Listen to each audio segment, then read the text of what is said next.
Hey you, welcome back to the AfterWords. I'm your host, Miley Navarro. And if you're tuning in for the first time, be warned, this is not your typical self-help podcast. It's not going to be filled with fluffy affirmations and toxic positivity. We're here to dissect the messy, uncomfortable truths about life, loss, and all the nonsense in between.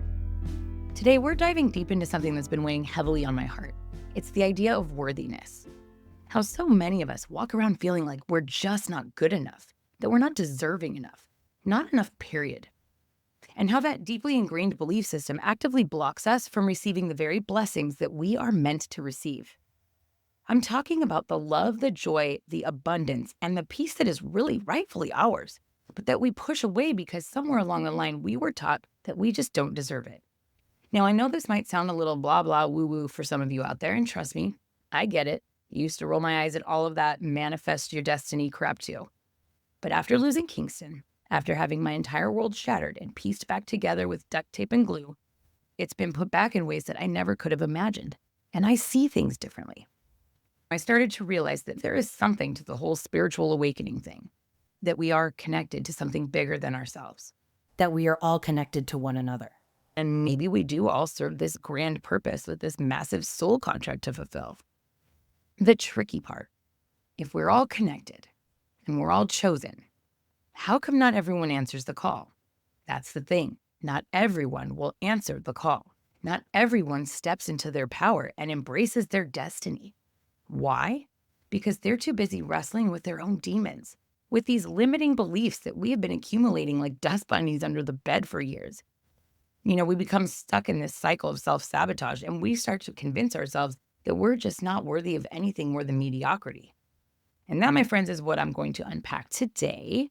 It's how we collect these layers of unworthiness, and over time, how they start to cloud our vision, muffle that inner voice that's supposed to tell us how great we are. And most importantly, we're going to start talking about how we can chip away at that crap and reclaim the birthright of joy, love, and abundance. So buckle up, my little buttercups. It's probably going to be a bumpy ride. I promise? Well, I'm hoping that it's going to be worth it. So there's always an origin story. Why did I bring this up? Where does unworthiness come from? Mine goes pretty deep. Our feelings of unworthiness, they stem from something. So let's get real. It's not like we're born hating ourselves, at least I wasn't. God, I thought it was pretty great for a while. As babies, we are convinced that we are the center of the universe. You cry, you get fed. You poop, someone cleans it up. Life is fucking great. So what happens? How do we go from believing that we deserve the world, believing that we are meant to be catered on, hand and foot, 24/7, to eventually one day thinking that we're lucky just to maybe get a crumb? Well, it's this slow, insidious process, honestly. It starts with these little micro traumas that we experience as children. Now, I'm not talking major capital T trauma here, although those are definitely going to play a role. I'm actually talking about these seemingly insignificant moments that end up leaving this lasting imprint on our developing psyches. Think about it. Think about a time that your parents dismissed your dreams as unrealistic. Let's say you wanted to be an artist, and the response you got was, "That's cute, honey, but how are you going to actually make a living?" Or what about the time you were bullied at school for being different? "You're fat. You're too skinny. God, you talk too much." Or what about a time that you failed a test, and it felt like you were just this massive disappointment, telling yourself, "I'm so stupid, I'll never be good enough." What about a time you experienced comparisons between you and your siblings? "Why can't you be more like your sister? Your brother gets good grades. Your brother has money." What about the one time you asked for help and the response you got was that you should go figure it out yourself? If you want it bad enough, you'll do it yourself. Each and every one of these experiences on their own might not seem like a very big deal. Think about it. Over time, when you get to my age, that's a lot of time to rack up all of these self-defeating thoughts. When you're told these things over and over and over again, they accumulate. They become the lens through which we see ourselves and the world. I'm going to take you way back. For me personally, this started in 7th grade. This is the first time I remember truly feeling less than. I felt this distinct shift in my self-perception, where suddenly I was hyper aware of every single thing that was not perfect about me. All of those flaws, every single imperfection, my lack of everything, whatever it was that all the cool girls seemed to possess that I didn't have, that made the list. I started comparing myself to everyone around me. And of course, I was always coming up short. I had internalized this message that I was never going to be good enough and that I didn't belong anywhere. That seed of unworthiness kept growing. It sprouted again in high school when this guy that I was in love with, completely infatuated with, basically told me I wasn't worth his time.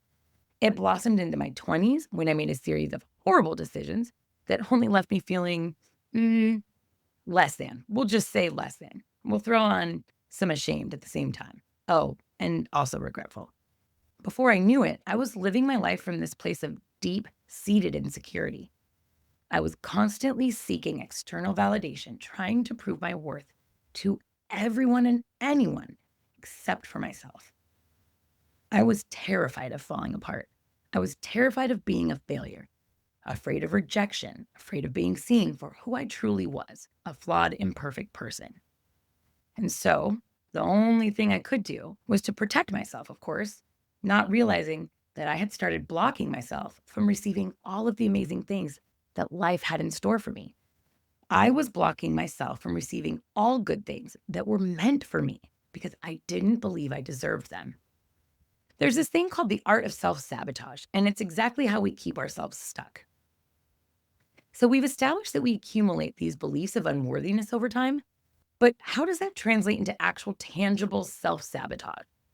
How do we actively block ourselves from receiving all of the love, all of the joy, and all of the abundance that we crave? Ugh, my loves, let me count the ways. We dismiss opportunities without even considering them. Oh, I could never do that. I'm not smart enough. I'm not talented enough. I don't have that experience. We downplay our accomplishments. That was just luck. Anybody could have done that. We push away people who try to love us. Oh gosh, if they only really knew me. Well, if they spent just a little bit of time with me, they'd leave anyways. Once they see the real me, they're just going to be over it. We self-medicate with unhealthy coping mechanisms. I'm just going to have one more drink. Another cigarette's not a big deal. Insert any vice here to numb the pain. We stay in toxic situations because we believe we don't deserve any better. This is one that I sat in for decades. This one is so familiar. This one applies to me more than anything else on the list. Why? Because there is comfort in consistency. Something is better than nothing, even when it's awful. We reject compliments. Oh, this thing, it's old. Oh, thank you, but you shouldn't have. No, not me. Really? You think so? Why do we do that? What is that? We don't take risks. Why? Because we're afraid to fail. We don't let other people see us. Why? Because we don't believe we're meant to be seen. Because if they saw the real us, they would realize, just like I already know, that I'm not good enough, that I'm not enough. Does any of it sound familiar? Yeah, me too. For decades, I was a master of self-sabotage. For years, I have been a master of self-sabotage. I could get so close to achieving something I really wanted, and inevitably, I would find a way to fuck that shit up.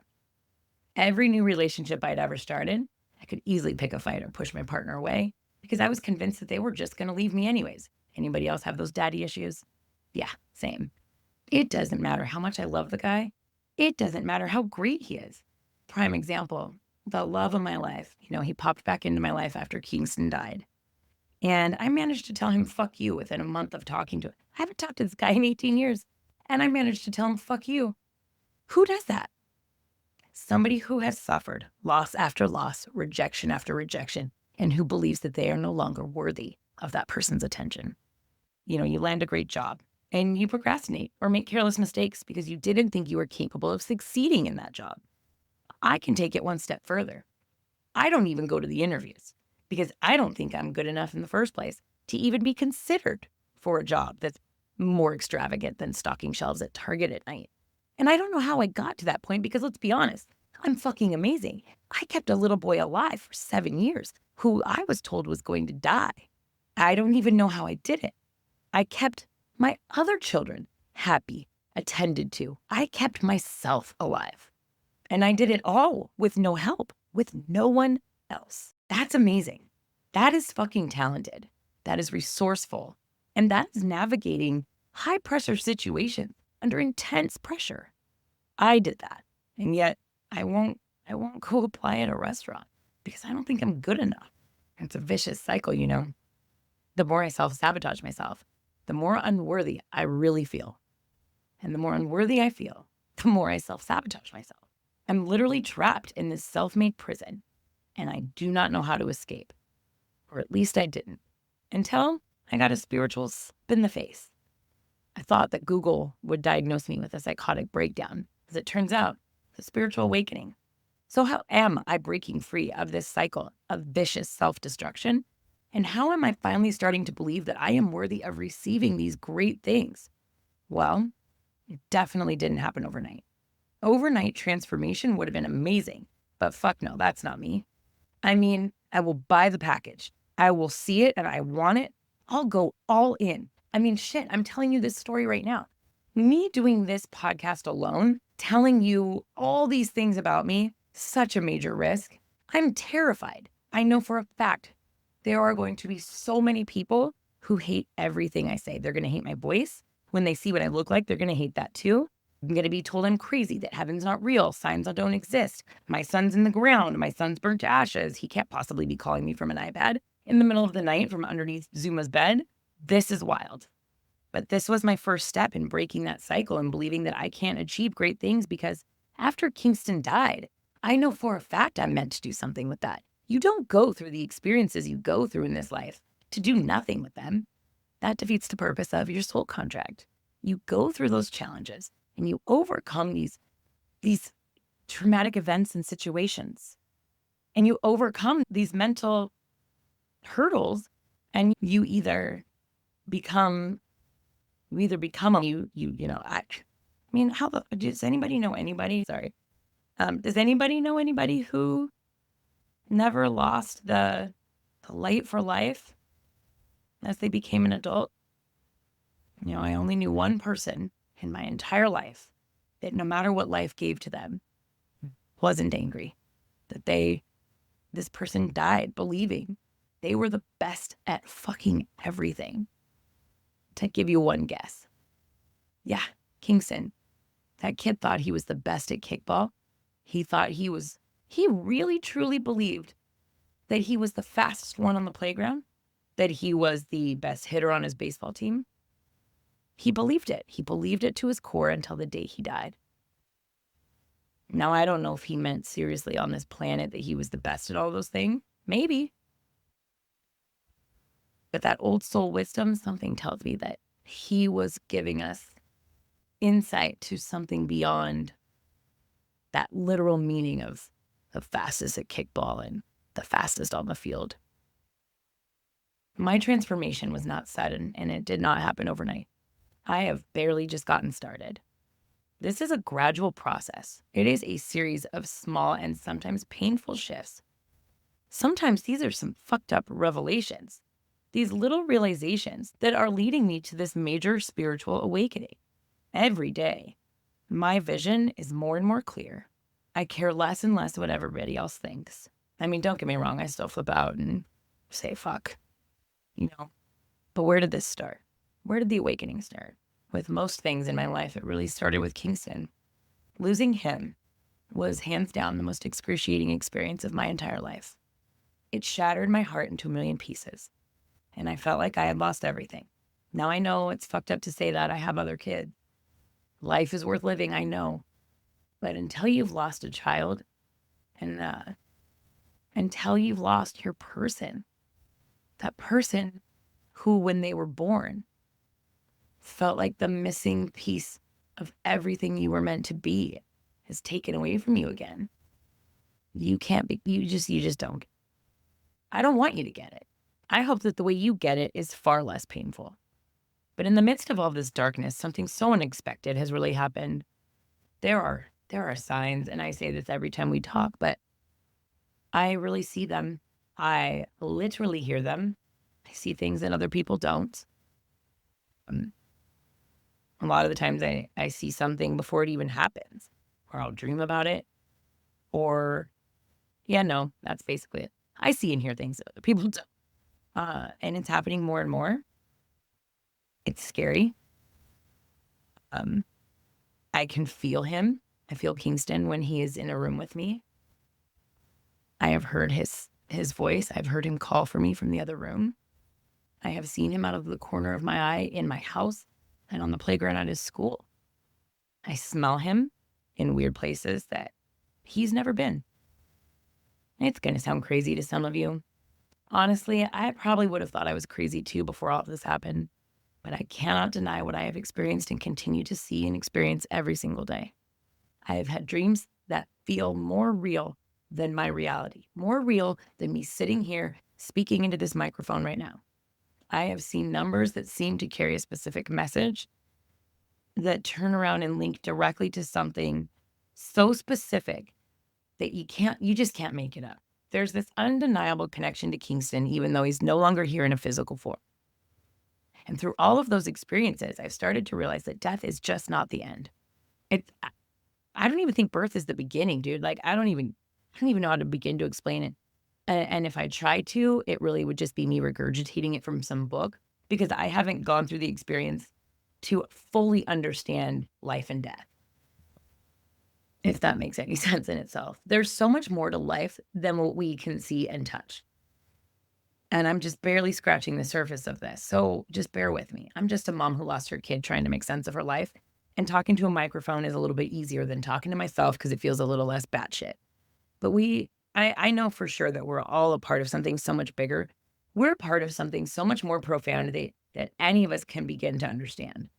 And it's not until we either have like this near-death experience or we actually leave this world that we're going to be like, oh, Miley was right? And just so you know, I will be waiting on the other side for you to come and find me and be like, okay, you were right. Which, that's how things go around here. I'm right a lot. Nobody listens. So I hope somebody gets something from this. But, I started to question everything I thought I knew about myself and the world.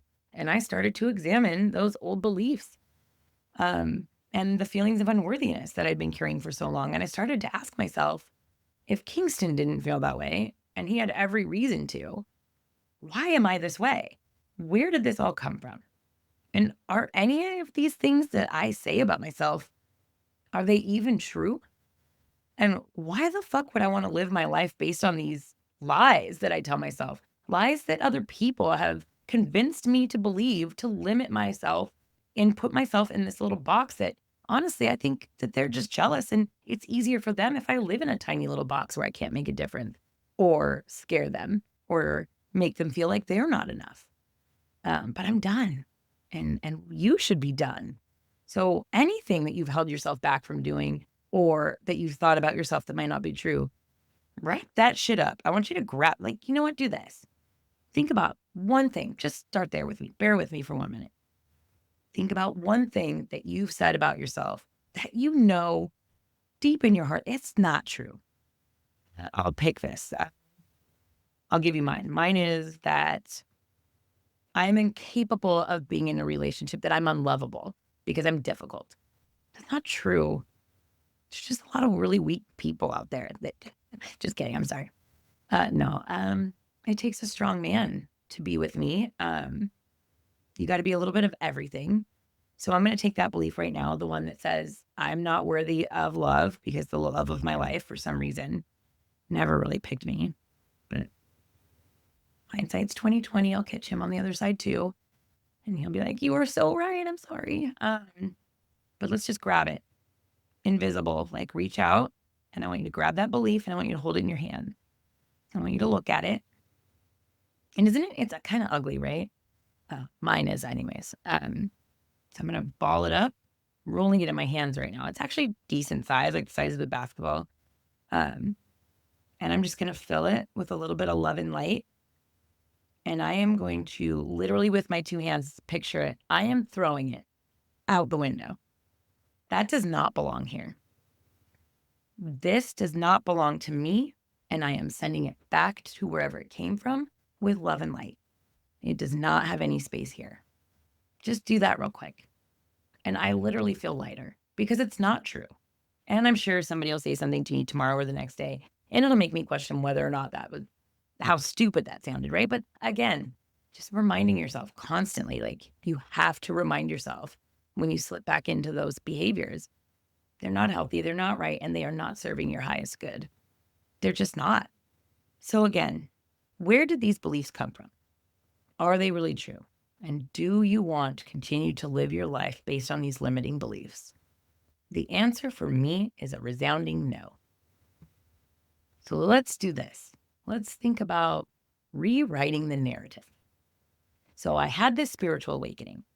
I realized that I'd been living my life from a place of unworthiness and self-sabotage. Now I've decided I want that to change.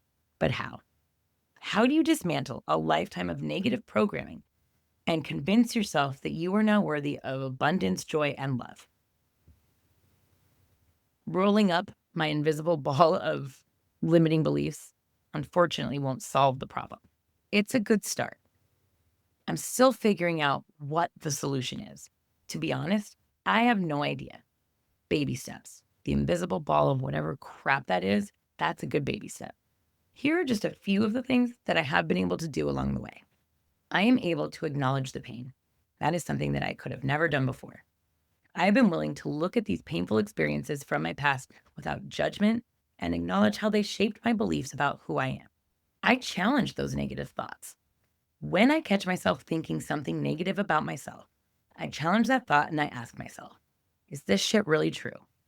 Is there another way to look at this? How would Kingston see me? Would Kingston believe this is true? That one's a kicker. If you have kids and you know how they look at you, right? Like you walk on water. Would you say it to your children? No. Shut up and throw that shit away. Practice self-compassion.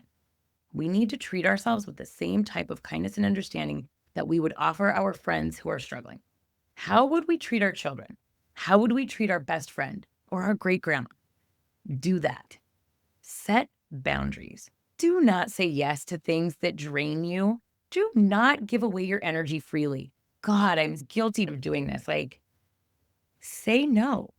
Start saying no to the things that do not align with your values or that drain your energy. Prioritize your well-being. Who's taking care of you right now? Anyone else? I sure as heck don't have anybody else taking care of me. And if no one's taking care of me but me, where should my priorities be? You have to prioritize yourself. So set boundaries. Say no to the things that don't align with your values.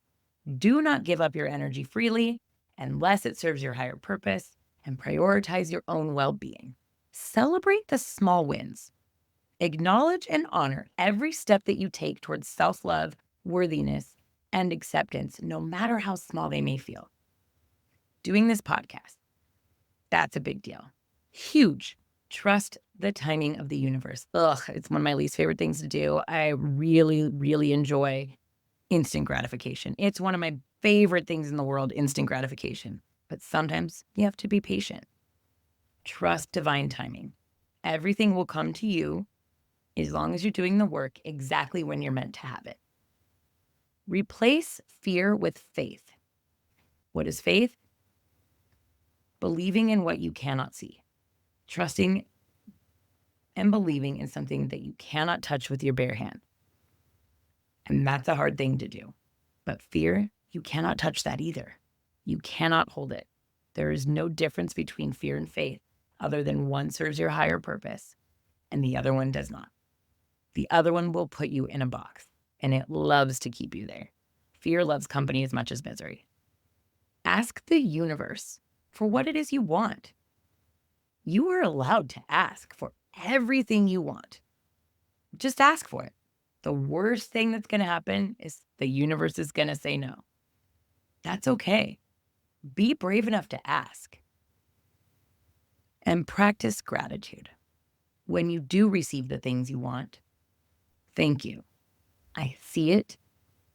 Thank you. So simple. But perhaps the most important thing I've been doing, and this is where I might lose some of you, is connecting with my intuition. I am learning to listen to that inner voice that knows exactly what's best for me, even when it doesn't make logical sense. And oftentimes, it's not what I want. My gut is on point 24/7. My gut will tell me to do something that I do not want to do. That doesn't matter. It's never been wrong. Lean into that little voice. Lean into those gut instincts. For years, I had been ignoring my intuition. I had been dismissing it as, you know, I don't even know what I thought it was. I think I knew exactly what it was, and I just didn't like it because it didn't sound fun. It would ask me to do, responsible things, to do the right thing, the hard thing.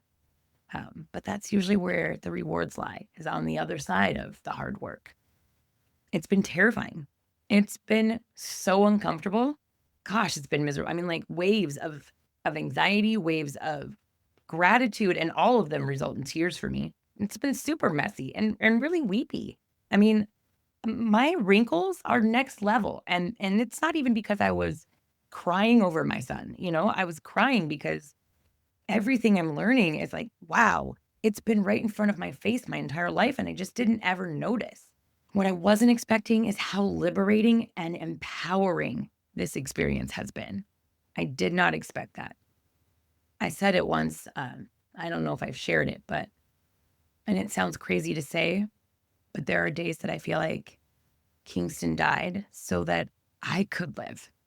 I had a friend of mine tell me after he passed away that Kingston literally gave me all of the tools, showed me the way, gave me the connections, basically set me up for a Kingston set me up for a win. The alley-oop for the dunk, and he's just waiting for me to jump. I never expected that. I just got goosebumps as I said that, actually. So we are on to something. And I think he really liked the basketball reference. Honestly, it's going to make me cry. Yeah. Holy fuck. That's the wave of emotion I'm talking about. The waves of emotion where right now, the goosebumps I got are so intense they hurt. And I have a lump in my throat and my eyes are watering. And I don't know why, because I'm not sad. It was just, that's that intuition. And you have to learn to feel it when it happens. That's the intuition right there. It is recognizing those feelings when they happen. The basketball analogy about Kingston throwing the alley-oop and me going in for the dunk and my physical response to my own words were so intense that I'm on the verge of tears. That's not because I think that what I said is so profound. Kingston, my spirit guides, God, he is proud of me. And that was him putting his hands on my shoulder and saying, yes, girl, yes, queen, slay, girl, That's God going, yes, queen, you're finally listening. Good job. And that I know you all have felt it once or twice, that you got the goosebumps when you knew you were onto something, or you just knew, right? Try to think of an experience when you've had that happen to you, and how did that feel? It feels good. I mean, it causes wrinkles and I can't afford Botox, so please subscribe so I can monetize my misery. That'd be great. Thanks. I'm finally starting to believe that I'm worthy. I'm finally starting to believe that I deserve so much more than anything that I have ever allowed myself to even dream of. I am deserving of love. I'm deserving of a safe and happy and functional relationship. I am deserving of the material things. I'm deserving of the rewards that come with hard work being put in. I am worthy of love, joy, and abundance, and that I have a purpose here. I have a unique gift and something incredible that I am meant to and going to offer the world. There is a gift that I am going to share. And I am finally ready to receive all of those great things that have been meant for me and waiting for me. Your worthiness matters. And there's a ripple effect that comes with knowing that. And you might be thinking by now, okay, Miley, that's fucking great for you, but why the hell should I care about your journey to self-worthiness? What is in it for me? I'm going to tell you a little secret. Your worthiness matters, not just for your own happiness and well-being, but for the well-being of the entire planet. Think about it. When you believe in yourself, you are more likely to take risks and to pursue your dreams. You are more likely to create something beautiful and meaningful that can inspire others. And through that inspiration, you can change the world. It may not feel like it. You may not see it right away. You may not even see it before you die. I don't think that Kingston knew exactly what he was doing, but I know that Kingston has changed lives around the fucking globe because he believed in himself. And when you love yourself, you're more likely to treat others with kindness and compassion. You're more likely to create a more loving and supportive community when you are being kind and loving to yourself.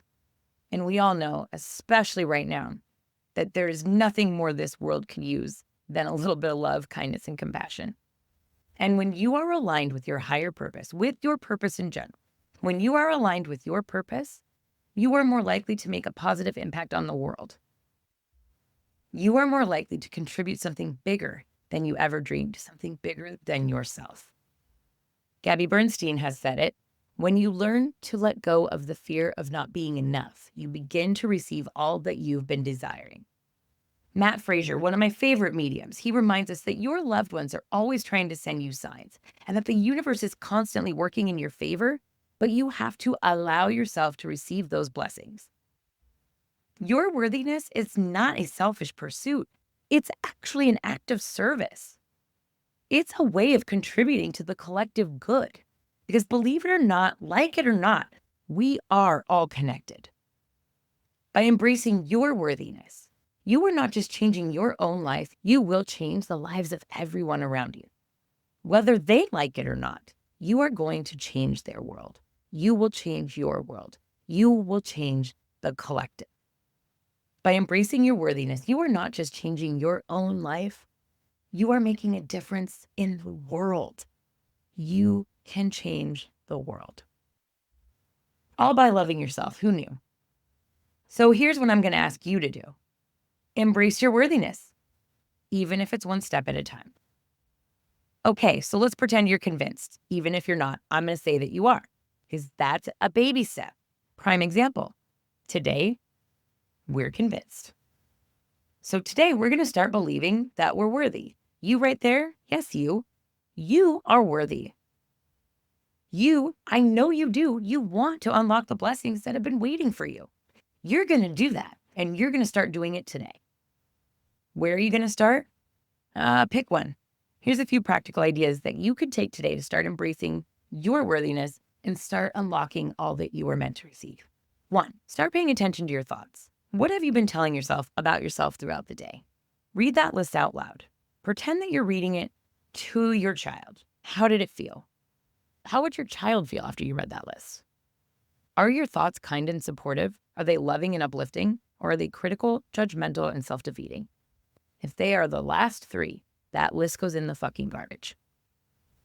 Number 2, write down the things you're grateful for, even if the only thing that you're grateful for today is that you have air in your lungs. And if that doesn't even do it for you, do it for your pet, do it for your cat. I don't know, figure it out. I don't care if there's only one thing on the list. Find one. There's got to be one. And if anybody says there's not, I want you to call me. Find me on any of our social media platforms. You'll find me. One thing, once a day. The next day, make it 2. And so on and so on. I think you get the point. Number 3, get out there. There are workshops and live events happening all over the place. Dude, we're in LA. There is woo up the hoo-ha, okay? And if you don't want to be around people, that's okay. Guess what? They still do things on Zoom all the time. And if you can't find anything, again, I'll help you. If you are low on ideas, check out our social media or the AfterWords.co. There's something, but hello, we're in LA. There's plenty of stuff to do. I want you to find a workshop or an event that provides a deeper insight on how to apply these teachings in your life. Maybe it's a book. Maybe it's just this. Maybe it's literally just this. And you know what? I was going to actually say that's lame, sucks for you. But you know what? Baby steps. We're learning together. Community. And together, we're going to grow and we're going to change the world. We're going to challenge the negative thoughts, like the one where I was just about to tell you, sucks for you that all the spiritual nourishment you're getting today is coming from me. But it doesn't. Because what it is, we're relating to each other. Together, we're going to realize we're all in the same place and that we all do the same self-defeating crap. And nothing is more helpful than knowing that you're not alone in that crap.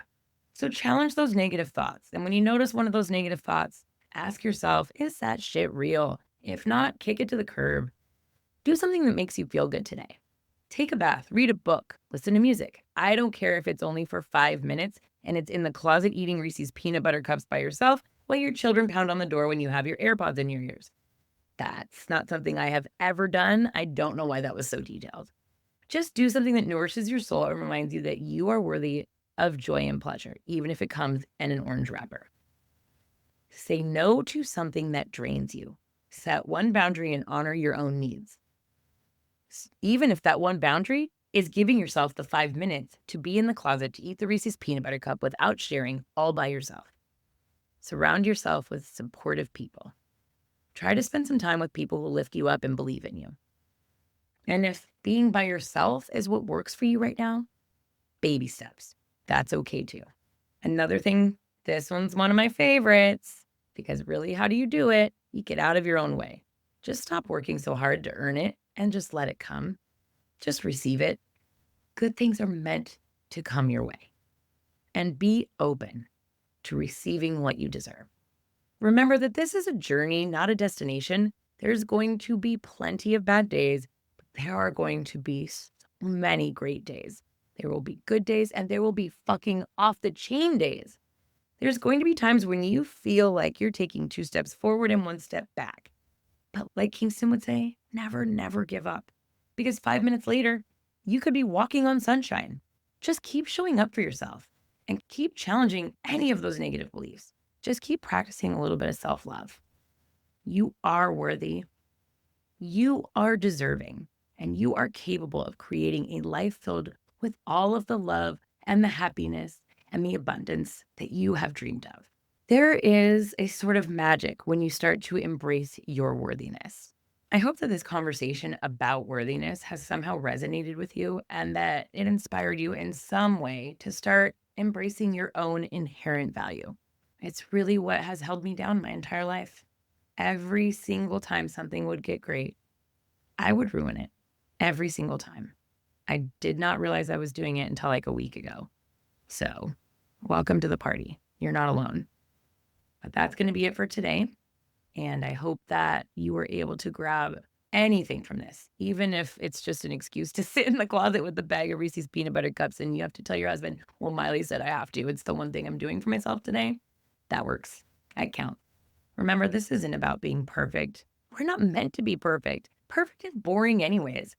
This is about accepting yourself, flaws and all.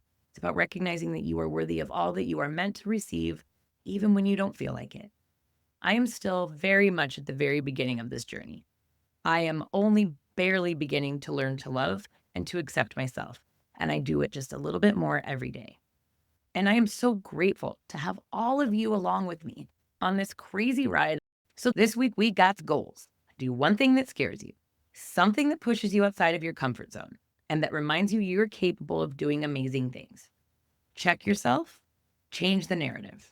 And if you need a little reminder, here it is. You are worthy of love.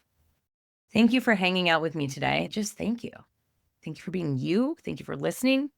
And if this resonated with you, if this did anything for your soul whatsoever, even if it just made you laugh because you're like, listen to this lady, she's just going on and on about how great she is.